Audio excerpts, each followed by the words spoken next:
Good afternoon. Good afternoon. Welcome to session 3. So excited to be here. I am a minute or two early.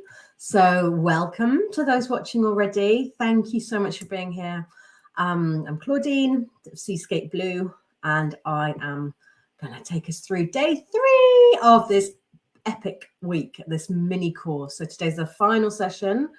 I hope you have, if you've been here with me for the last 2 days, hope you have found it useful, insightful, eye-opening, maybe uncomfortable at times, but you know, that's where the growth happens. That is where life changes, isn't it? When we allow ourselves to get uncomfortable. Hi, Catherine. Welcome. We've got a couple of people on. We'll just give it a couple of minutes, as I say. I'd love to see who's on. I can only see who's on if you comment, so I'd love you to just say hi. You're very, very welcome. And the boring bit again about if you are watching for the first time, above my video is a link that says streamyard.com/Facebook. If you could click that, all it does is allows StreamYard to show me your name when you make a comment rather than just Facebook user. So welcome. So it's 12:30, but I will give people a couple of minutes. I know what it's like, whether you're at work or at home or working from home or staying at home or whatever you're doing. It's hard, isn't it, to get there dead on time. Hope you've got your sandwich. You can munch away while you listen to me. I thought I'd bring some sparkle to the party today. So I've been hopefully brightening your week a little bit with my bright colours, my earrings and my lippy. I thought I'd make an effort in this grey weather to bring a little bit of sunshine, and today I've brought a little bit of sparkle as well, a little bit of sequin. So I'd love you to say hi. Tell me where you're tuning in from. Catherine, you're over in Essex, aren't you? Who else have we got on with us today?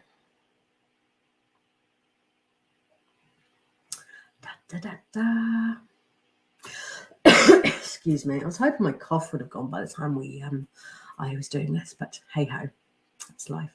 So excitingly, I believe I'm streaming straight into YouTube as well. I don't know if anybody's going to be watching on YouTube, but I figured all that out, and then I had to wait 24 hours for them to give me permission, and then that's happened. So shame I couldn't do that at the beginning of the week, but I'm really pleased that I can do that now, so that anybody not on Facebook can watch as well.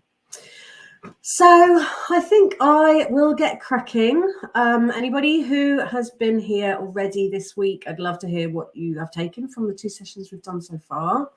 And so we're here to talk about 3 reasons. Hey, Marketa, welcome. Thanks for joining again.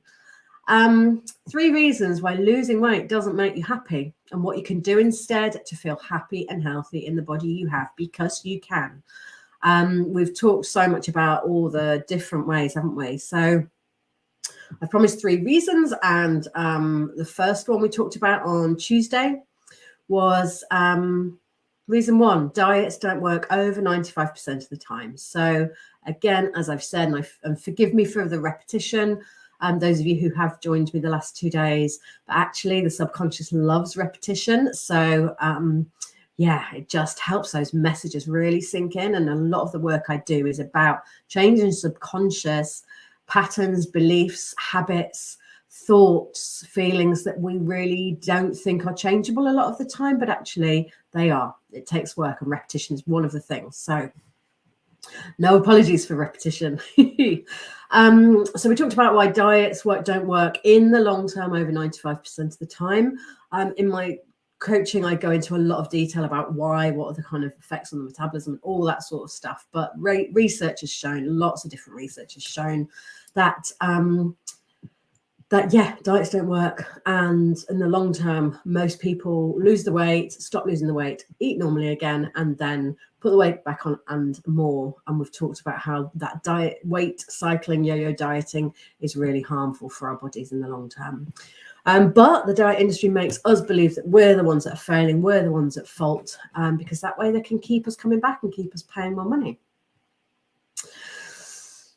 Reason 2, we talked about your body is not the problem. So this was all about how diet culture, fat phobia have made us believe being fat is wrong, being fat is unattractive. It means we're lazy, we're not as worthy as other people in smaller bodies, and it makes us unhealthy. And we talked a lot yesterday about the research into, and we're made to believe that there's so much research that tells us that is true, that being overweight is directly harmful and detrimental to our health. So much research that says the opposite, which isn't funded by the diet industry and pharmaceuticals. So want to know more about that? Hop on to watch the replay of yesterday. So number 3 then, reason 3, we are here to talk about this, and hopefully more people will join us as we go.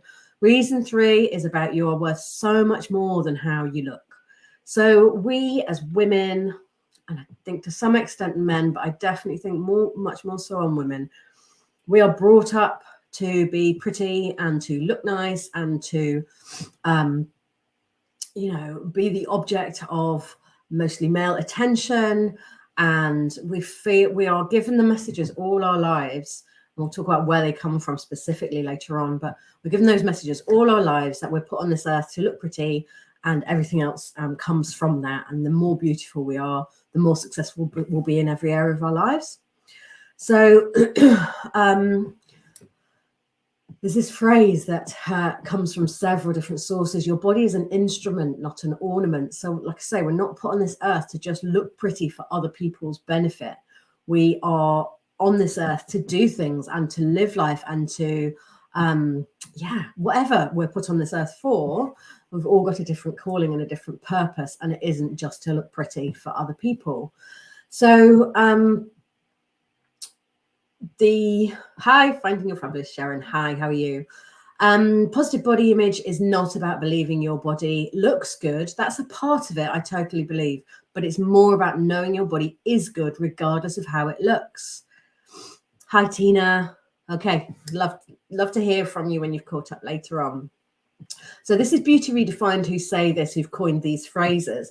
And I haven't got their book with me right now, but their book talks about exactly this, that we have been objectified. We as women over time, over decades, have been objectified, and not just by men, but we then have learned to objectify ourselves and believe that we are just here to look beautiful. And we perpetuate this objectification because we believe that's the only thing. And if we go even back to childhood and just think about the stereotypes of the kind of films and books and toys that girls are encouraged to read and play with and watch compared to boys, there's so much more focus on aesthetics and how we look. So yeah, we've been told that attractive equals lovable, it equals worthy, it equals finding a partner, it equals happiness, success, etc. A couple of other people say very similar phrases to that top one. Taryn Brumfitt, who made the film Embrace, the documentary, which is a fantastic film, she talks about your body is not an instrument and it's not an ornament, it's the vehicle to your dreams. So it's the thing that is going to carry us, it's the vessel, it is the outer shell that is going to carry our soul, our purpose, our mind, our heart, all of those things. And Ross Edgley as well, who's a swimmer, who was the first person to swim all the way around Britain a couple of years ago. He talks as well about this phrase, your body's an instrument, not an ornament. So, so why do we believe this? Why do we make this mistake of believing all this? It's because the beauty industry, just like the diet industry, which again is a multi-billion-pound industry, tells us what our flaws are so they can sell us something to fix it. Have you ever thought about beauty industry being that? Think about the adverts of, I don't know, is it 7 signs of aging or did it go up to 11 signs of aging?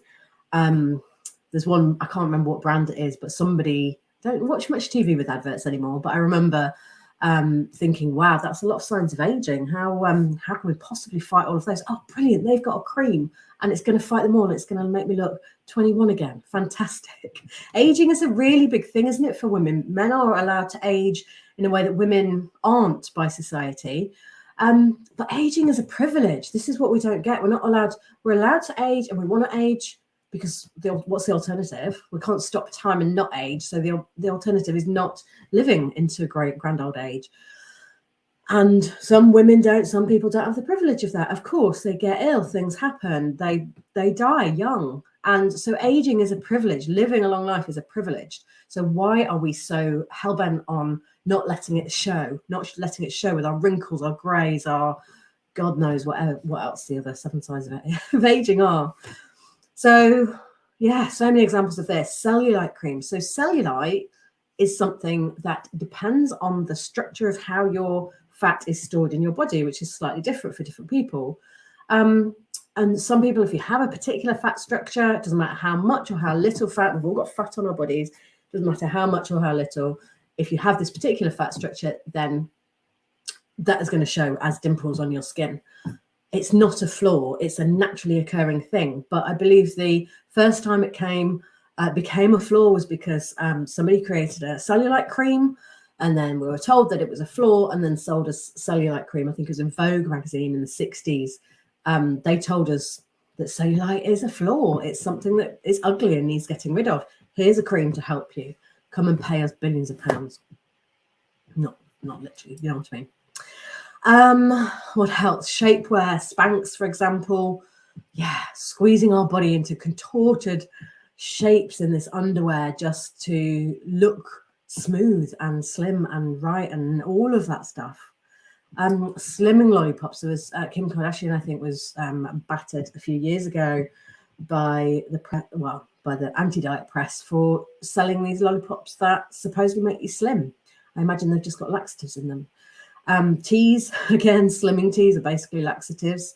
There are apps I've talked already about, apps that claim not to be diets. Zoom. I'm so proud of you. If you want to say, yeah, you did share on the group, Catherine, didn't you?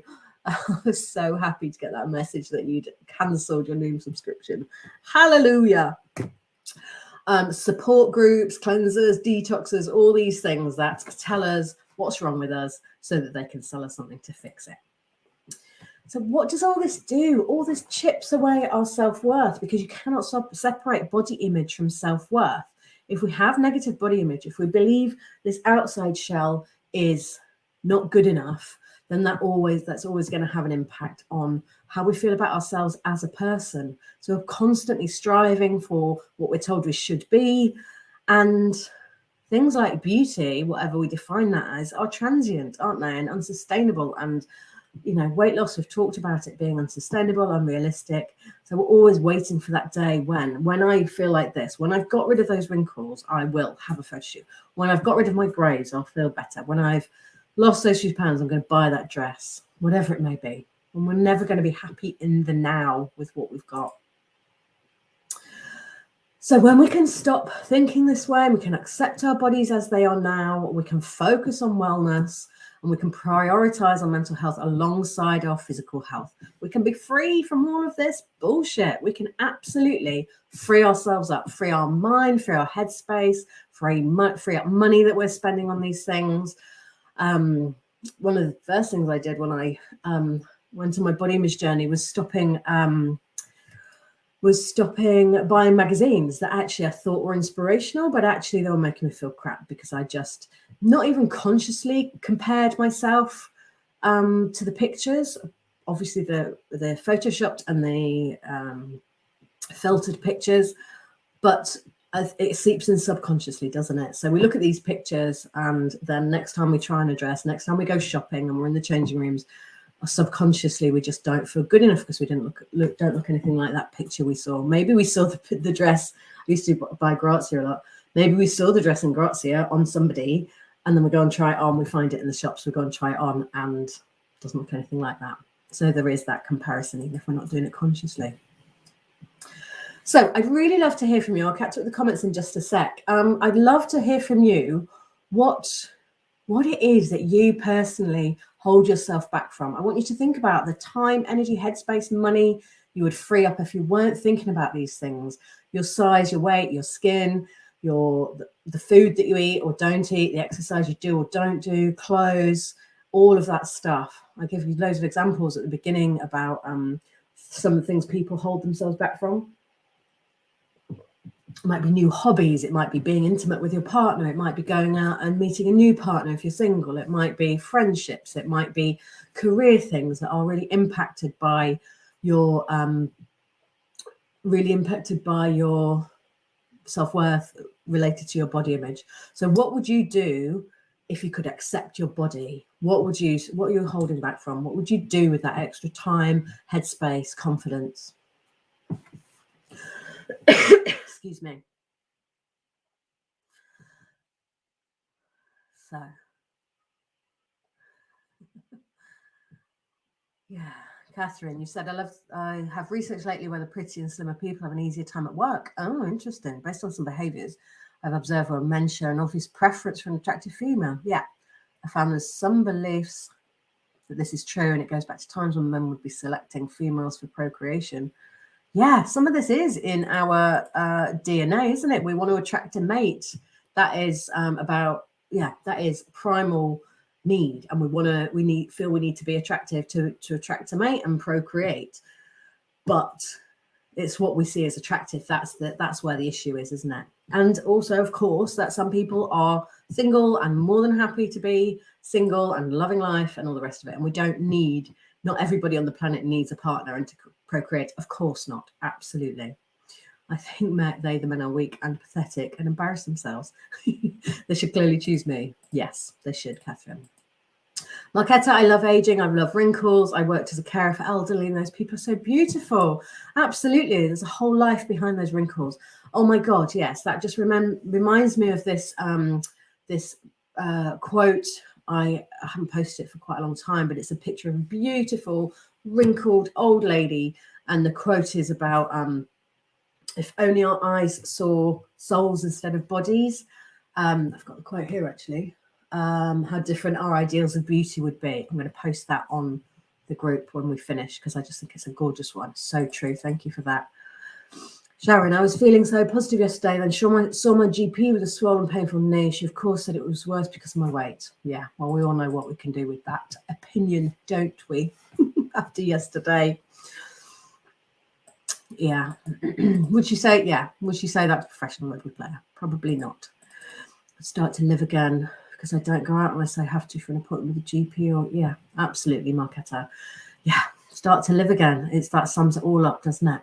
Anybody else got any thoughts about what you would do differently if you could free up this time and headspace and energy?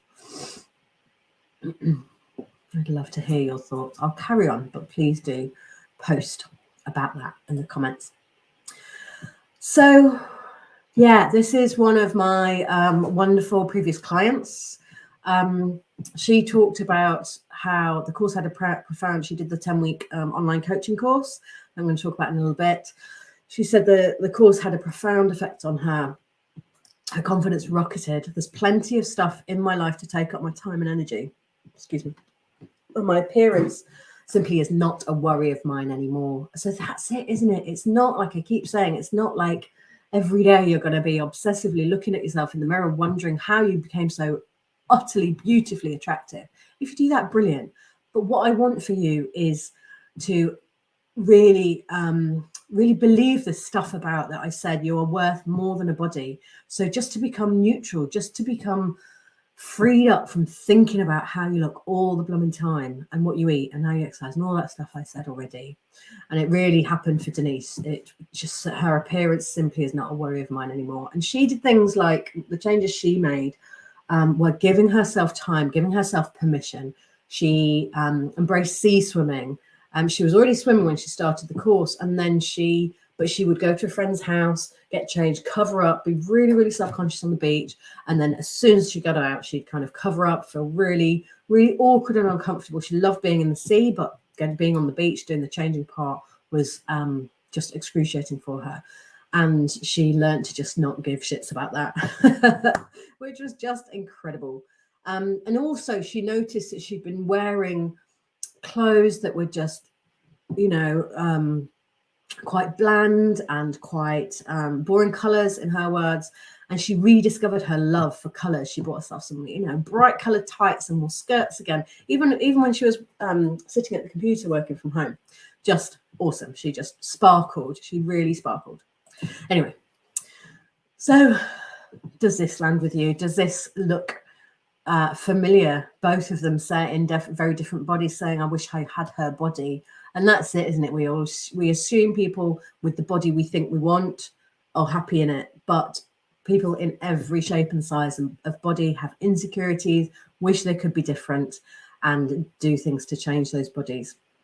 So we're all comparing ourselves to someone else. And why don't we believe we are worth more than our bodies? So we've been made to believe that from so many places, from education. There are subliminal messages in education about this. Upbringing. So how many of you had mums in particular who were always on a diet, or always commenting about their own body, or always talking about food being good or naughty, or being naughty for eating certain food? I remember my mum talking about having empty calories, and if she had a dessert when we went out for dinner and she didn't enjoy it, oh, what a waste of calories that was. Constantly counting and measuring and doing this maths in their head about what can I eat because I'm going to have that later. Obviously, social media is a massive impact. It can be very positive if we enable it to be, but it can be a very negative place to be as well in terms of impacting our body image. Film and TV, the kind of roles that people get. What do we see in terms of women on TV? If we see women in bigger bodies on TV, it's generally, or in a film, it's generally that the character or the story is about them being fat. They can't just be a fat person and get on with a story that's nothing to do with that. Patriarchy, religion, obviously have an impact on all of this. Fairy tales, Disney movies, peer pressure, so many sources that are telling us that we need to look beautiful to be worthy and successful. So a little warning here. Once you get your head around all this, once you understand this, it might cause you to lose all those shits you thought you had to give. They might just disappear and you'll be fresh out of shits. This can lead to a sense of freedom and happiness. So that's where I got to, just not caring anymore, and not caring what I look like, because why would I kind of stick this lippy on and wear earrings like this if I didn't care what I look like? But I do this for me. I genuinely do this for me now, and it's not about doing it because I'm worried about what other people are thinking of me. And that's something, again, in longer coaching sessions, I go into a lot of depth and help people figure out actually people aren't thinking what we think they're thinking of us. So the way we can shift these perceptions is that we can change our views and our beliefs, even those that we've held since before we can remember, because our thoughts are not facts. If you think I'm fat, I'm ugly, I look old, they're not facts, they're thoughts, and thoughts can be changed because they are not us. So this was Mel, who I worked with a year or two ago, and she talked about, I am beginning to accept myself as I am, wobbly bits and all. Yes, absolutely. I'm more aware of the pressures and influences we are subjected to, and how miraculous each little bit of my body is, and how steadfastly it serves me every second of every day.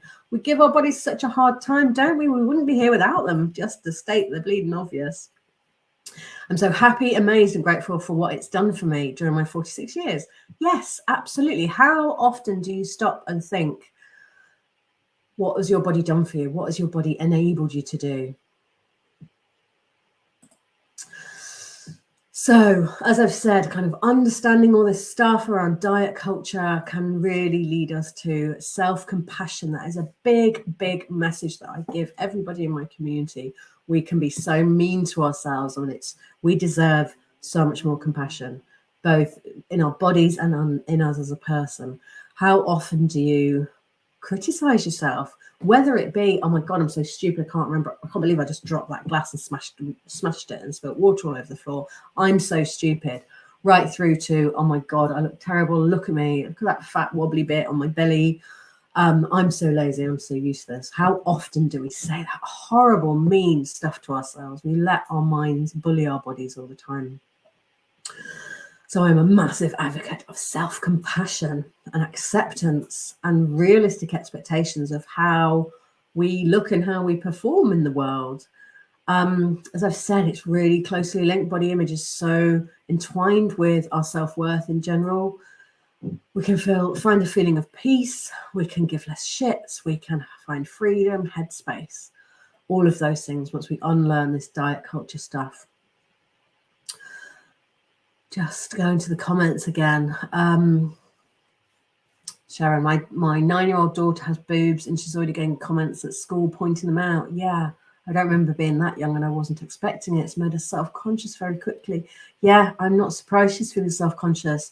Absolutely. I grew up with, I was at secondary school, and I think girls, I don't know the reasons, but I think girls are developing younger now, going through puberty at a younger age than when people of my age did. So yeah, it might not even be, I don't know what kind of comments your daughter's getting, whether it is kind of negative or whether it's just literally observation. But I grew up with my parents, publicly making observations about my body as it was changing. And it made me so self-conscious. They didn't mean it. They didn't say mean things, but we just don't need to comment on people's bodies. That's the rule in our house. So once you get all that freedom, you've freed yourself from the diet culture and those beliefs that you held about yourself, all of these things become available, and so many more. And these are just examples that I use because I've been there. These are some of the things that I held myself back from. Eating the ice cream. I remember always going down to the beach and everybody would want an ice cream and I'd quite fancy one, but I'd think, no, I'll be good. I won't have one today. But then having to have a lick of everybody else's ice cream, or having the ice cream and then feeling really guilty that I'd indulged. I had an entire ice cream to myself. I didn't need it. I just should have had a lick of everybody else's. And of course, nobody else wants to give you a lick of theirs. Well, sometimes they do, but my kids are more reluctant these days. So I have the damn ice cream now and I flip and enjoy it, and I don't have any guilt. Going on dates, yeah, I held myself back. I was on dating sites many years ago, on and off, and yeah, I'd hold myself back. I'd look at people's profile pictures and think, yeah, they're so much slimmer than me. They're not going to want me at my size and my body. Apply for that job. Yeah, I have changed career since I've been on my own body image journey.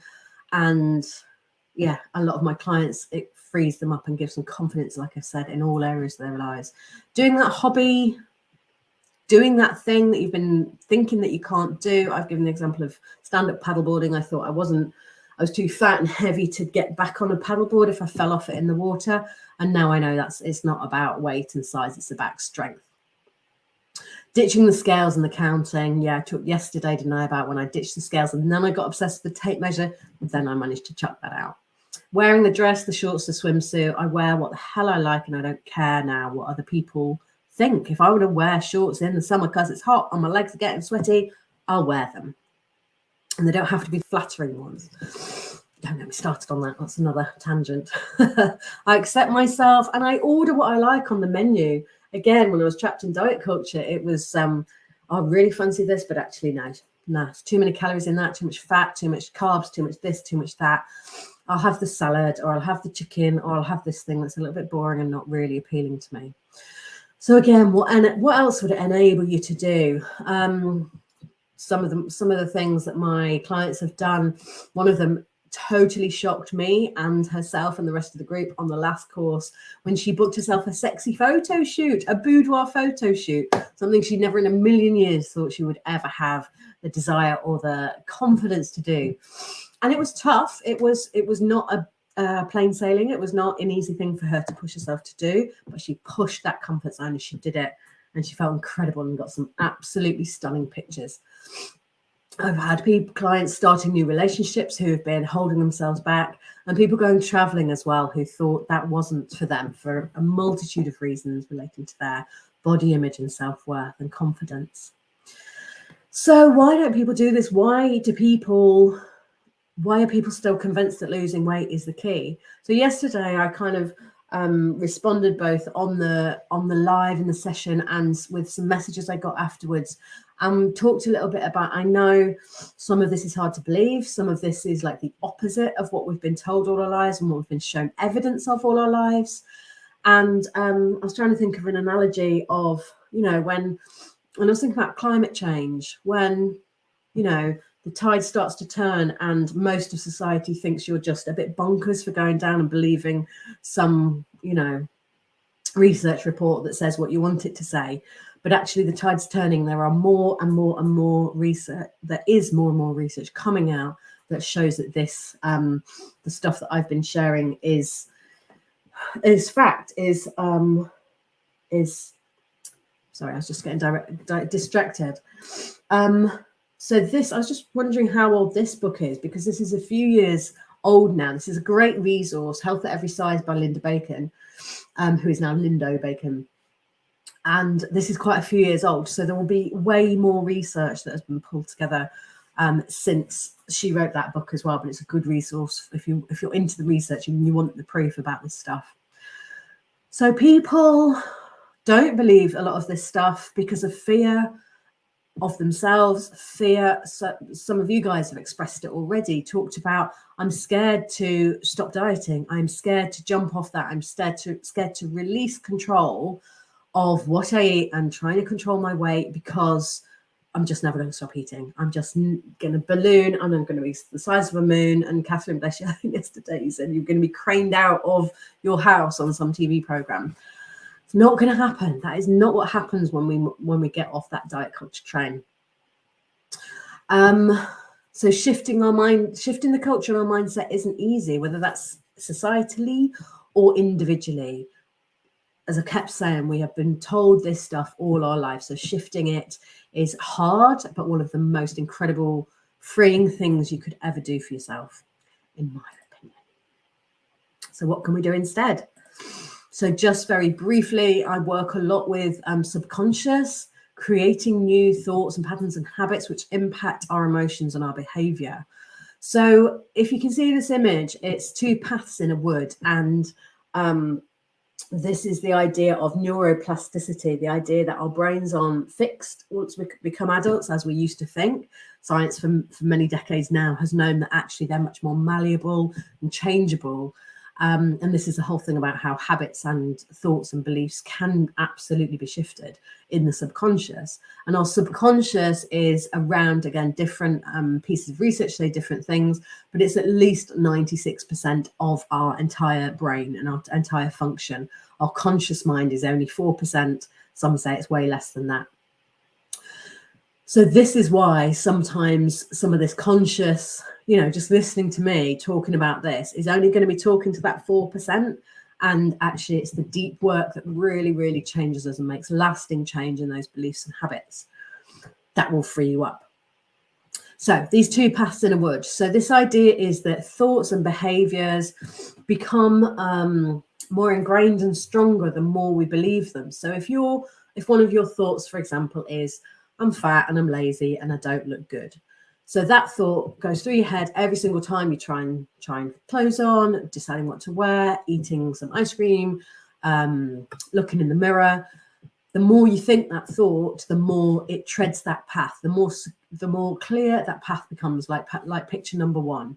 So you imagine every time you think that thought, you're treading down that path. To try to start thinking a new thought, I am worthy, I am beautiful as I am, those sorts of thoughts, is going to be harder. That is going to be like hacking your way through picture two, through an overgrown jungle type thing to try and forge a new path. So what's your brain going to do at first? It's a damn sight easier to go down that path number one, isn't it? The path that is already cleared. It's just easy. It's what we know. Our brain doesn't like unfamiliar and new.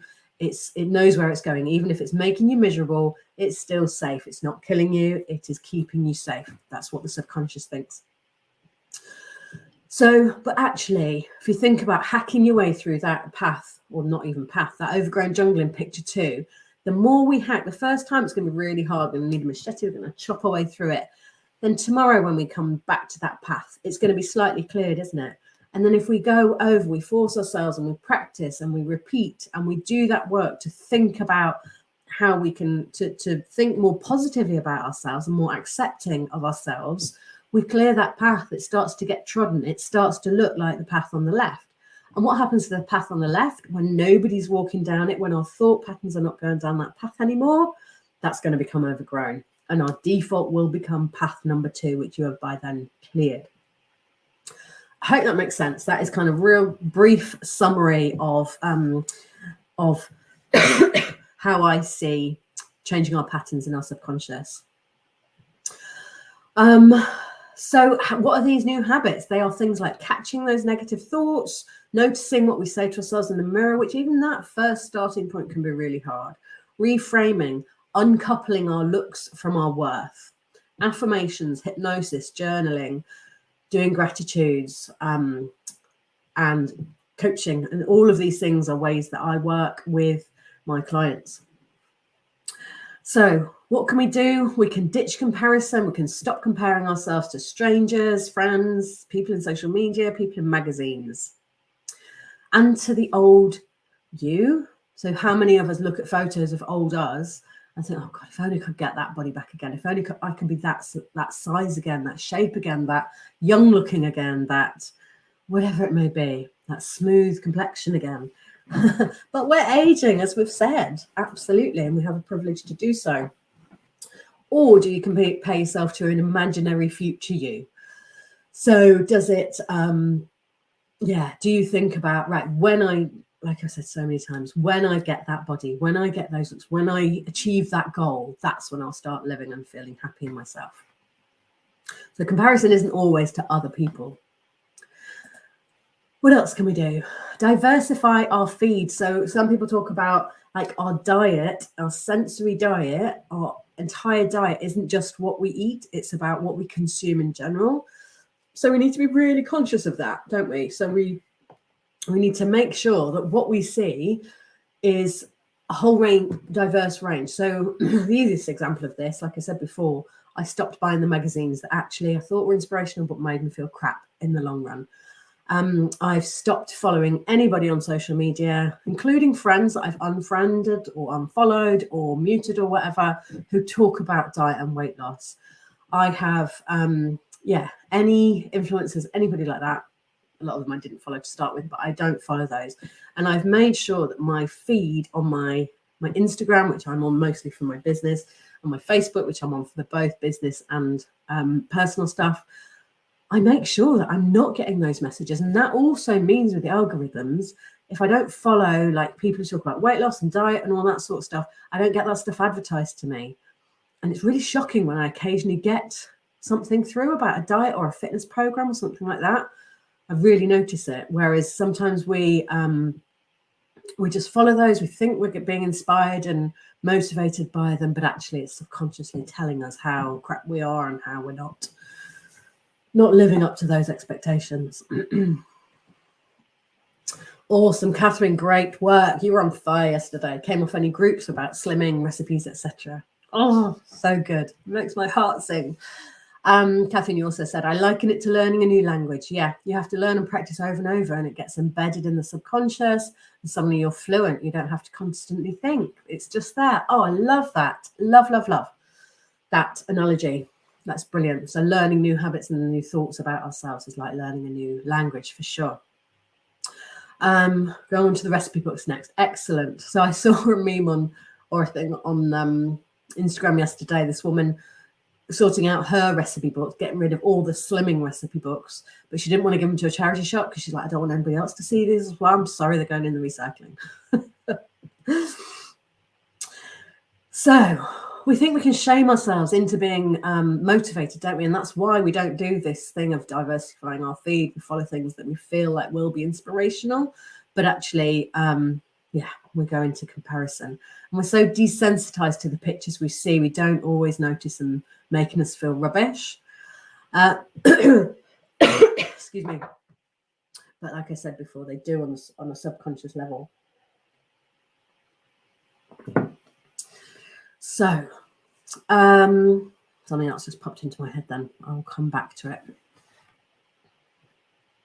Third thing that we can do is value our body. So this is hard.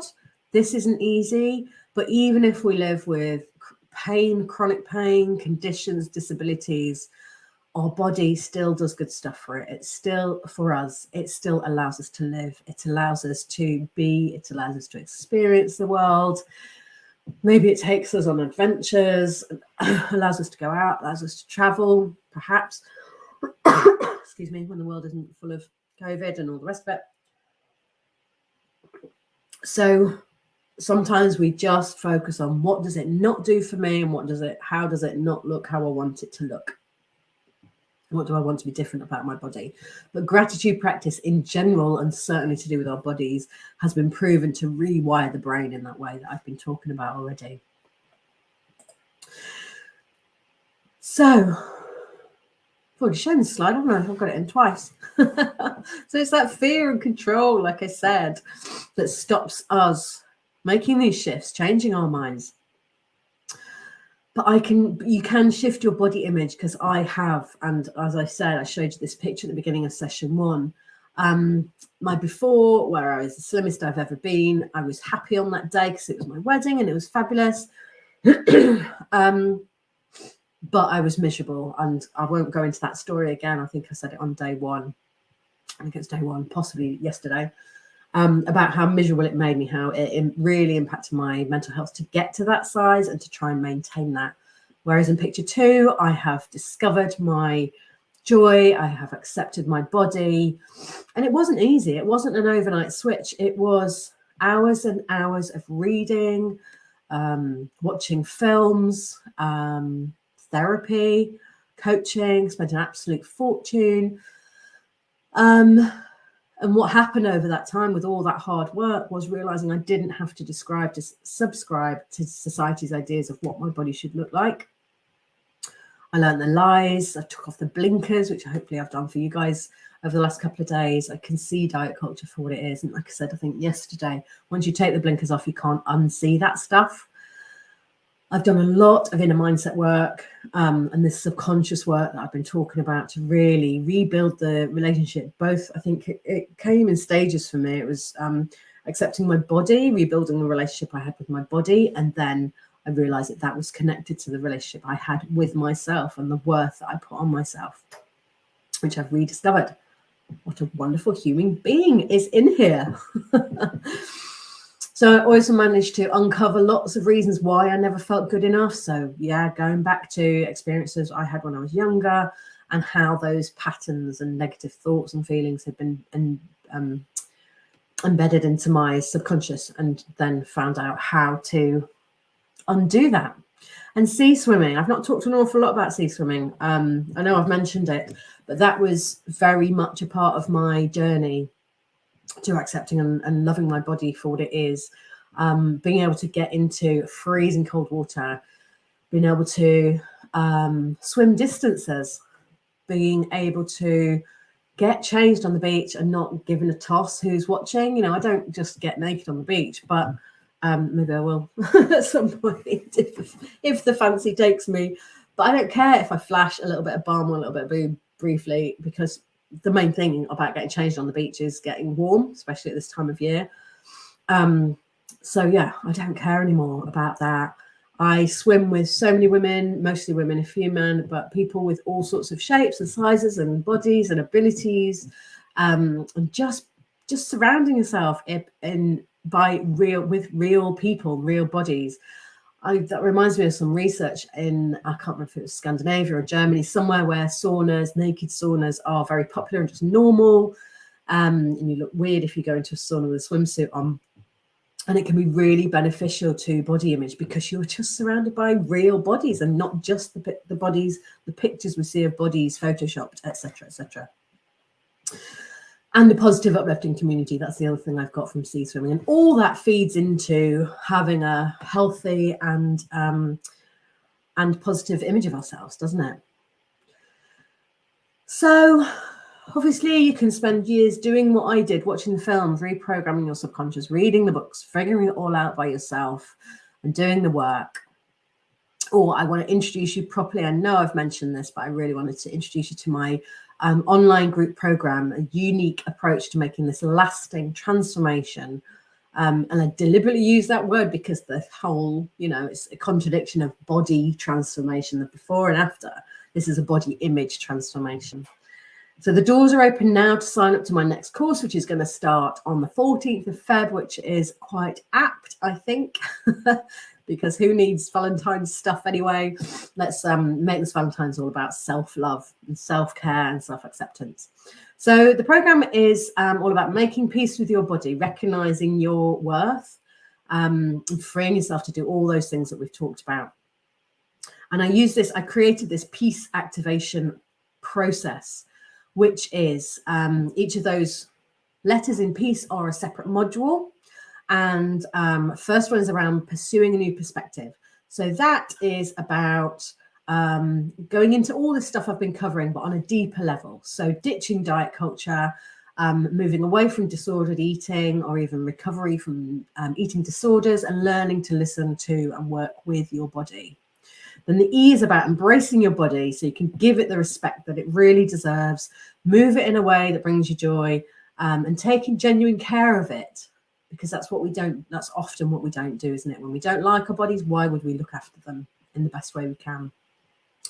A is applying some blue mind. So this is the water part. This is where I talk about how beneficial natural water can be and the healing powers of the water. And it doesn't mean that you need to be near the water to engage in the training, the course at all. I kind of bring it in whatever way I can into our discussions and all that sort of stuff. So it can even be about having a really mindful bath, for example. C is about cultivating a new culture. So that's about taking everything you've learned to this point and really embedding it, taking actions which free you from guilt and shame, and enjoying life, moving forward. By this time in the course, we'll be looking towards the summer and not dreading it in the way that we might do because of what we might think we have to wear, etc. And then the final session is about expanding your horizons. So up to then, it's very much been about body image. And then this final session is all about, this final module is all about expanding what you've learned about body image and taking it into every area of your life and sharing it with other people. So this is where I encourage you to, share what you've learned, challenge things about diet culture. So say if you're at work and people are talking about how naughty they are, somebody's brought in cake again and, oh my God, I'm so naughty for having this. I'm going to have to go to the gym this afternoon because I ate the cake this morning. And just calling people out on that, not in a confrontational way, just in a, helping them realize what's going on there, that diet culture stuff. And enabling all that newfound confidence and newfound self-worth to spill into every area of your life and take the action, do the things in all those areas of your life, your work, your relationships, your parenting, whatever it may be, to fulfill your dreams and live the way you want to. So the way I work is, you've got a flavour for that already. I've said I work on a subconscious level very much, so we can make really lasting change. I'm a neuro-linguistic programming practitioner and hypnotherapist, and I use mindfulness, and I kind of blend all of those into the coaching that I do, very much based on self-compassion and working together and building a sisterhood. That's one of the strongest things about this online group program, is that we build such a supportive sisterhood, and people talk about, there's absolutely no pressure to talk about your past and all of that stuff and how you're feeling and your experiences, but people really share and absolutely 100% support each other in a really, really safe space that we create. So how it actually works is a weekly masterclass that you get sent, and you have a week to watch it in your own time, which are normally like 45 minutes to an hour perhaps. And then there's the only requirement in terms of time is a weekly coaching call on Zoom, where we all get together, chat about what you've seen in the masterclass, and kind of bring all that together. I also set challenges every week, which is kind of makes people go, oh God, this is about pushing our comfort zones a little bit. This is about enabling ourselves to do things that we wouldn't previously have been able to do. And this is, and I don't set a specific challenge for everybody, because what's stretchy for one person would be too terrifying for another. So I set the theme, and then you go away and decide what your personal challenge is going to be. And then we come back together in the Facebook group or on the live call to talk about how that's gone. So we have a Facebook group, which is where we kind of share stuff during the week and support each other and go in to support one another. So the transformation, we're all going to turn into Wonder Woman. We already are Wonder Woman. We just don't see it, do we? So going from fed up or meh or hating or disowning your body to believing on every level that you're worthy and beautiful, you're a beautiful soul, feeling at peace with our body and fulfilling our potential and living our fullest life, because that's what we're here for. We're only here once. So, yeah, I've talked about the subconscious change. I've talked about the mindset work and, yeah, making friends with the mirror so that we can do all of those things. And it took me, like I said, took me years to get to this place. And I can help you get there with all this very unique method in a 10-week course. So this is what Karen said, who was on my last program. There were many light bulb moments that came from looking at things from a different perspective, which have helped me to challenge negative thoughts and reduce the negative behaviors I manifest towards my own body image.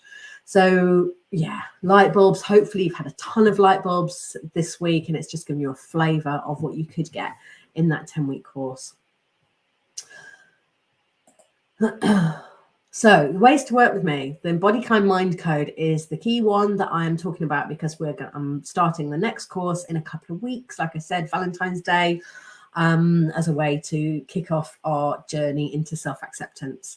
So there's 9 masterclasses, 10 coaching calls, you get worksheets, challenges, and meditation tracks as well. If you would like that and more, there is a VIP package, which is the Body Kind Mind Code plus 3 one-to-one sessions with me, and that can be done either on Zoom or in person, or a combination of the two. Or if you don't fancy working in a group setting or coming along in a group setting, there is one-to-one coaching available. So that comes as a 10-week package. And either in the 10 weeks, we could follow the Body Kind Mind Code structure, or we can make that entirely bespoke to you, or a bit of a hybrid of the two. And again, one-to-one coaching can be online or in person, or a combination of the two. So different ways of working with me. So yeah, just another comment from somebody, and sorry, we've gone over time. I hope you're okay. We are almost done, and I will give you the phrase really soon for the competition. We're almost done, but I just wanted to tell you about this today.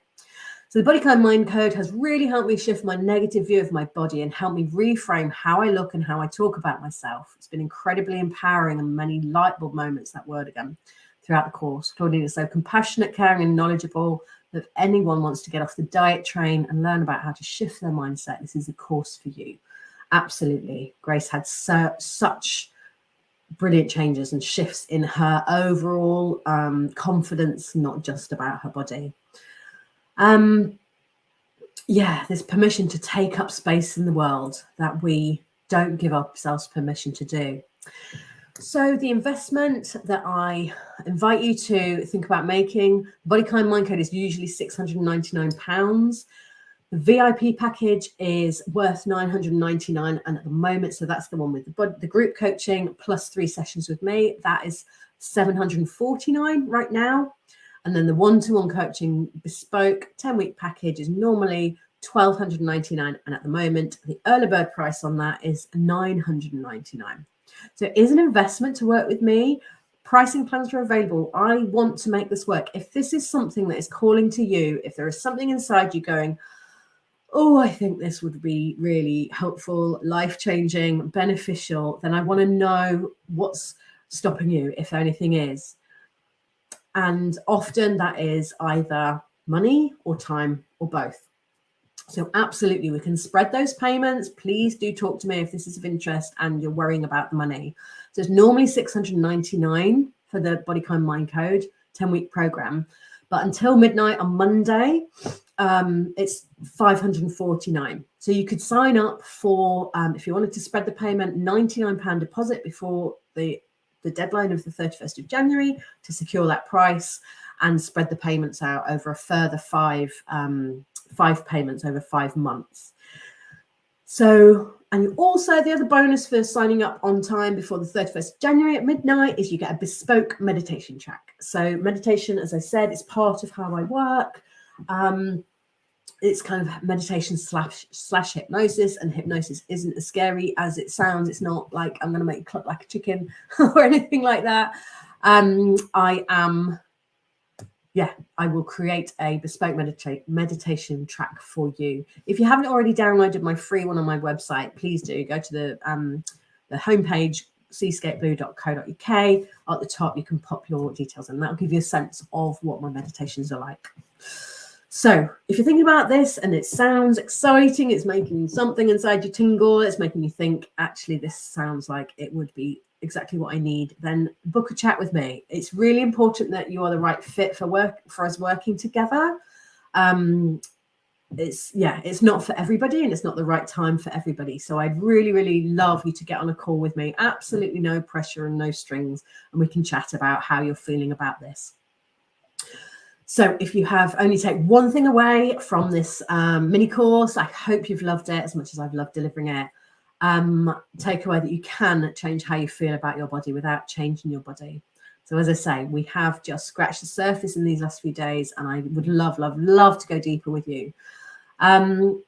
So yeah, the things that hold people back from taking that next step and investing in themselves, like I say, are money. When I started my coaching almost 2 years ago, when I invested in coaching for myself, I was really struggling. My business had collapsed because of COVID. I was on furlough. I had no proper income, and it was all about, am I not valuing myself to invest in myself enough? It's the best thing I ever did. It was a struggle financially, but it was the best thing I ever did. Time, there will never be the right time. There will never be enough time. And Denise, whose quote I showed earlier, one of the best things that came out of it, there's so many, but it was that she made that time for herself. She's a very busy working single mum of 3, and she made that time for herself one evening a week, and she carried on. She didn't tell her sons that the course had finished so that she could carry on having that time to herself once a week, which was such an impact. And fear is the other thing that will stop people from signing up. Fear of what's going to happen, fear of the changes this might make. But aren't the best things in life the things that are risky and the things that push us and make us feel a little bit scared before we make that jump? So today's phrase for the prize, and I'm sorry to the people that have had to hop off, I hope you catch up with the rest of it on the replay. The phrase for today's prize is, I am more than a body. So again, this gets you a 75-minute coaching session, one-to-one with me, where we look at your own struggles and what's holding you back and find some ways forward. So you need to email me with the 3 phrases from the 3 days. You need to confirm how you've joined my community. Are you on my mailing list? Are you in the Facebook group? Are you following me on Instagram? And tell me who you've invited to the group or to Instagram. Email me with those 3 things, Claudine@seascapeblue.co.uk. So I hope you are buzzing from the 3 days that we've spent together. Thank you so much for being here. And I really, really look forward to speaking to you. I would love to hear from you in any way. You can, by all means, if you want to stay on, if you're available to stay on and you have any questions or comments or thoughts, please pop them in the chat. Otherwise, you know where to find me. You can email me. You can hop into my direct messages, Instagram, Facebook, etc., etc. I'd love to know what's on your mind right now. But thank you so much for being here, and I hope you've got so much out of these last 3 days together. Catherine, I've just spotted your comment about what about counting other things, steps, calories burnt during exercise. I wear a Garmin watch and it tracks everything, but I see these as positive things that make me feel good. That's great if they do make you feel good. I guess the question to ask is, how do you feel if you have set yourself a target and you don't reach it? It's easy to get obsessive with anything like that. So it's not about saying that those are a bad thing. It's just about being really mindful of how we use those things, isn't it? And I wouldn't count calories. That'll get me onto a whole other rant. Thank you so much, all of you. I look forward to speaking to you, and everybody who watches on replay as well. I would absolutely love to know what you've taken from these 3 days. So thank you so much. Take care.